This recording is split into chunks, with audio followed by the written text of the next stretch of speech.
चेन्नई में mafia gang की meeting हुई, मरकजी वजीर बंदी संजय।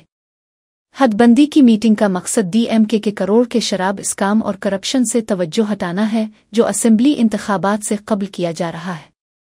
वाज़े तौर पर यह कहने के बावजूद कि नशिस्तें कम नहीं होंगी, हदबंदी का अमल अभी तक शुरू नहीं हुआ, न ही कोई रहनुमा उसूल वज़ा किए गए, लेकिन पार्टियां बीजेपी के खिलाफ मुत्तहिद हो रही हैं।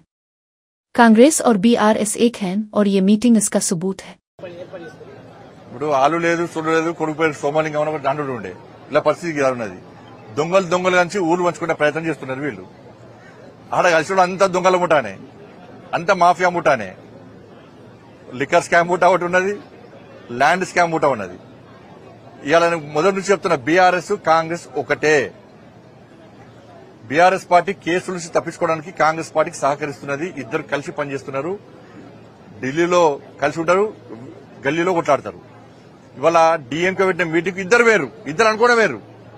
మరి తెలంగాణ ప్రజలు ఆలోచించాలి, వీరిద్దరు ఒక్కటా కాదా మీరు ఆలోచించండి. కేసుల విషయంలో కేసీఆర్ కుటుంబానికి ఒక నోటీస్ ఇస్తలేరు, టచ్ చేసే ప్రయత్నం కూడా చేస్తలేరు. ఇవాళ డీఎంకే పెట్టిన మీటింగ్ వీళ్ళందరూ కలిసిపోయారు, వాళ్ళందరూ కలిసి మాట్లాడుకుంటారు. వీళ్ళందరూ దేని వ్యతిరేకంగా భారతీయ జనతా పార్టీ వ్యతిరేకంగా కొట్లాడుతున్నారు. వాళ్ళందరూ కలిసి కాంగ్రెస్ బీఆర్ఎస్ కలిసి మాకు వ్యతిరేకంగా కొట్లాడుతున్నారు. వాళ్ళ ఢిల్లీలో అసలు డీలిమిటేషన్ సంబంధించి ఇంకా ప్రాసెస్ స్టార్ట్ కాలే, దాని గురించి నిబంధనగా ఫ్రేమ్ చేయలేదు. అసలు దాని గురించి ఏమిగా ఒక నిర్ణయం తీసుకోలే, ఇంకా నియమ నిబంధనలు ఎక్కడ రూపొందించాలి. ఇంకా ఇవాళ ఒక ప్లాన్ ప్రకారం ఇక్కడ కాంగ్రెస్ పార్టీ ఏం చేస్తుందంటే 6 గ్యారెంటీల హామీ నుంచి తప్పించుకునే ప్రయత్నం, వాళ్ళు పడుతున్న అవినీతి వ్యతిరేకంగా ప్రజల దృష్టి మళ్లించడానికి. బీఆర్ఎస్ పార్టీ ఏం చేస్తుంది, మా మీద కేసుల గురించి కాంగ్రెస్ పార్టీ సహకరించాలి కాబట్టి మేము కాంగ్రెస్ పార్టీ ఏం చెప్తా చేస్తామని చెప్పి బీఆర్ఎస్ పార్టీ పోయారు.